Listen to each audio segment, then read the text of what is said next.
আসসালামু আলাইকুম। Welcome to my cooking channel Shahrin's cooking artistry. আজকে আমি আপনাদের জন্য একদম রসগোল্লা নিয়ে হাজির। তাহলে খাওয়ার জন্য রেডি হয়ে যান এবং কিভাবে তৈরি করবেন ফুল রেসিপিটি দেখার জন্য আমার সাথে চলুন।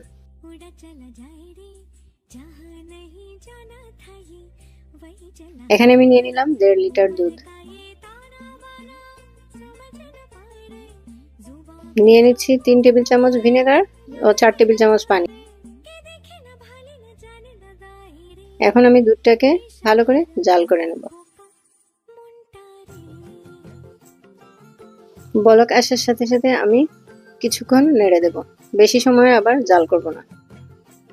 যখন বলকটা চলে আসবে, একটা দুটো বলক আসার সাথে সাথে আমি ভিনেগার অ্যাড করে দেব। অল্প অল্প করে ভিনেগার অ্যাড করব এবং এক হাত দিয়ে নাড়তে থাকব।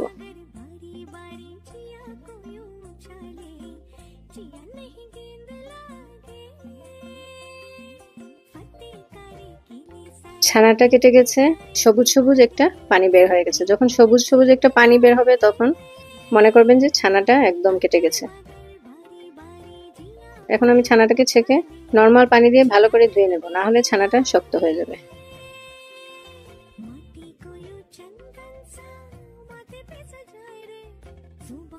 এখন এটাকে আধা ঘন্টার জন্য ঝুলিয়ে রেখে দেব, তাহলে পানিটা ঝরে যাবে।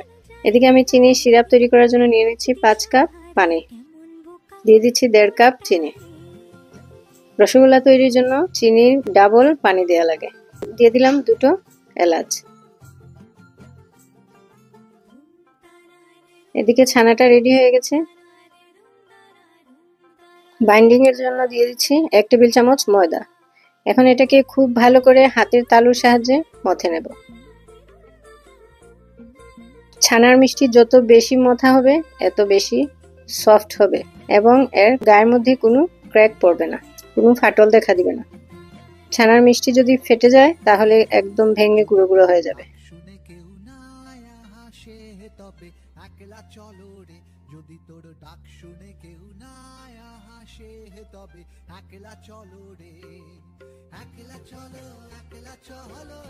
এটাকে ডলে ডলে মাখাতে হবে।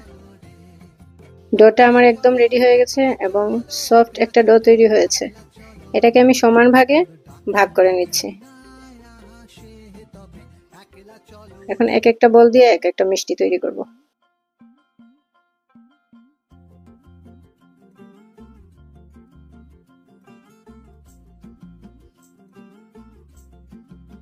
আমি একদম স্ট্যান্ডার্ড সাইজে করে নিয়েছি। সবগুলো মিষ্টি তৈরি হয়ে গেছে। এখন চিনি শিরায় দেওয়ার পালা। এখন এগুলোকে চিনি শিরায় দেব।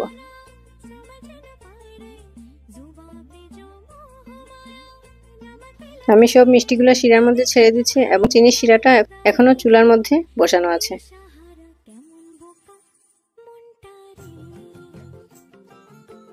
সবগুলো মিষ্টি ছেড়ে দিয়েছি। এখন ঢেকে এটাকে হাই হিটে 5 মিনিট জাল করব।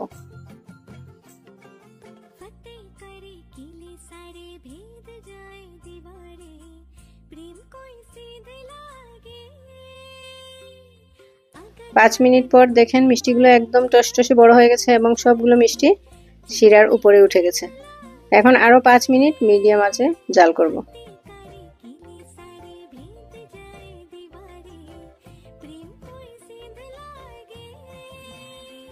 মিষ্টিগুলো রেডি হয়ে গেছে। এখন আমি এটাকে সার্ভ করে নিচ্ছি।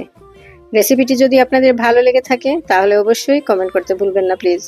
ফেসবুক থেকে যারা দেখছেন তারা একটা লাইক, কমেন্ট ও ফলো দিয়ে আমার সাথে থাকবেন, আর বন্ধু এবং আত্মীয় স্বজনের মধ্যে রেসিপিটি শেয়ার করে দেবেন এবং প্রতিদিন কোনো না কোনো রেসিপি নিয়ে আপনাদের মাঝে চলে আসব।